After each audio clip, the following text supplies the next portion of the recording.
বনের গহীনে যার গর্জনে কাঁপে সুন্দরবন, আজ সেই বাঘই চিকিৎসাধীন খুলনার বন্যপ্রাণী ও প্রকৃতি সংরক্ষণের উদ্ধার কেন্দ্রে। হরিণ শিকারের ফাঁদে আটকে গুরুতর আহত স্ত্রী বাঘটি দুদিন পর খাবার গ্রহণ শুরু করেছে।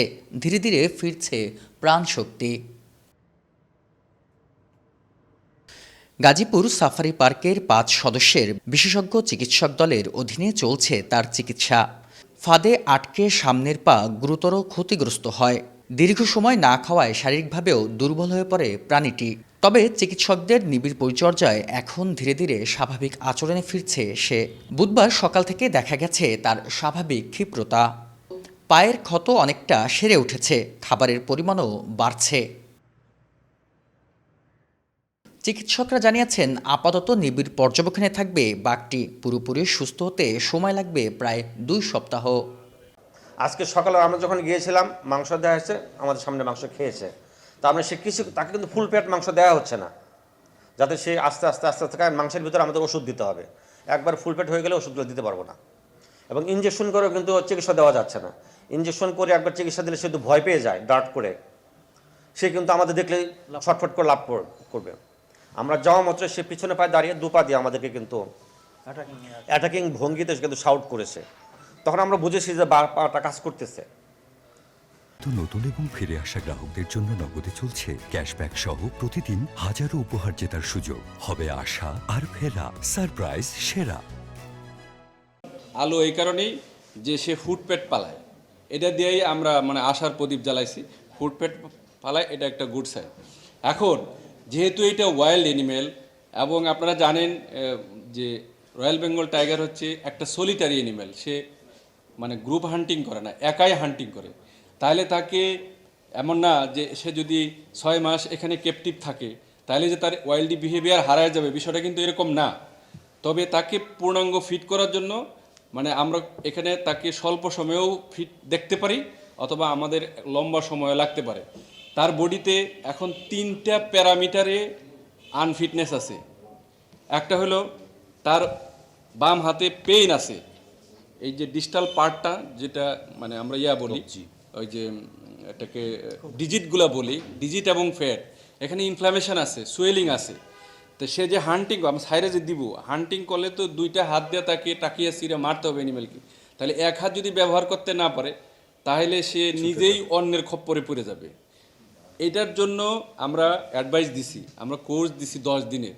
আমরা অ্যাডভাইস দিছি এবং ডক্টরকে বলছি, অ্যাসাইন ডক্টরকে, যে পরবর্তীতে আমাদের সাথে পরামর্শ করে আমরা 2য় দফায় যাব। এটা হলো একটা। আর সেকেন্ড আনফিটনেস হচ্ছে তার অ্যানিমেলের বডিতে ডিহাইড্রেশন আছে। সে কেবল এমনি, আপনারা জানেন যে রয়্যাল বেঙ্গল টাইগার সহ অন্যান্য ক্যাটগুলা তারা পানি পান করে খুব কম পরিমাণে। তো এখন সে ড্রিঙ্কিংয়ে যাচ্ছে, রিহাইড্রেশনের ব্যবস্থা করা হচ্ছে ওরাল ইলেকট্রো। এইটার ফিটনেসটা আসলে আমাদের 2টা প্যারামিটার হবে। আর একটা হলো, সে তো নেচারেই হয়তো স্ট্রেস ছিল বলেই খুব সহজে সে ফাঁদে পড়ে গেছে। আমরা যেটা দেখছি, তার যে স্ট্রাইটেড মাসেলগুলো আছে, গ্লুটিয়াল মাসেল, সামনের মাসেলগুলা শুকায়া ওখানে বোন প্রমিনেন্ট হয়ে আছে। এই পরিমাণে তার বডিতে ওয়াস্টিং আছে। তা এখন সে যা হান্টিং করবে, হ্যান্ডগুলাকে যে সে ব্যবহার করবে, তার মাসেলে যদি স্টেমিনা না থাকে, জোর থাকে, সে তো ওয়াইল্ডে যায় সার্ভাইভ করবে না। তো যখন আমরা দেখব যে এই 3টে প্যারামিটার, আমাদের উন্ড হিলিং, রিহাইড্রেশন এবং মাসেল ওয়াস্টিং রিকভারি, এটা যখন হয় তখনই আমরা ফিটনেস ঘোষণা করব। আদারওয়াইজ আমাদেরকে সময় নিতে হবে। আমরা এইভাবে বলতে পারবো না যে 21 দিন পরে এটা ফিট হয়ে যাবে, 28 দিন পরে ফিট হয়ে যাবে। No, not like that.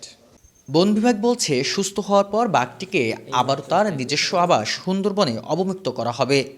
পাশাপাশি হরিণ শিকারের ফাঁদসহ অবৈধ শিকার রোধে আরও তৎপরতা বাড়ানোর কথা জানিয়েছেন তারা। এই ফাঁদগুলো যারা পাচ্ছে তাদের ব্যাপারে আইনগত ব্যবস্থা এবং তাদেরকে ধরার ব্যাপারে আমরা আরও তৎপরতা বাড়িয়েছি। এ ব্যাপারে আমাদের বিভাগীয় বন কর্মকর্তা মহোদয় বলতে পারবেন আরও ভালো করে, কিন্তু আমাদের নির্দেশনা রয়েছে যে এইটাকে আর কোনোভাবেই ছাড় দেওয়া হবে না। এদেরকে ধরার ব্যাপারে আমরা আরও তৎপরতা বাড়িয়েছি। এবং গত ৩ জানুয়ারি সুন্দরবন পূর্ব বন বিভাগের সরকিরখাল এলাকায় শিকারীদের পেতে রাখা হরিণ ধরার ফাঁদে আটকে যায় বাঘটি। পরদিন স্থানীয়দের মাধ্যমে খবর পেয়ে বন বিভাগের কর্মকর্তারা উদ্ধার করে বাঘটিকে নিয়ে আসেন খুলনার বন্যপ্রাণী ও প্রকৃতি সংরক্ষণের উদ্ধার কেন্দ্রে। বন বিভাগের সবশেষ তথ্য অনুযায়ী বর্তমানে সুন্দরবনে বাঘের সংখ্যা 125টি। বেলাল হোসেন সজল, চ্যানেল 24, খুলনা।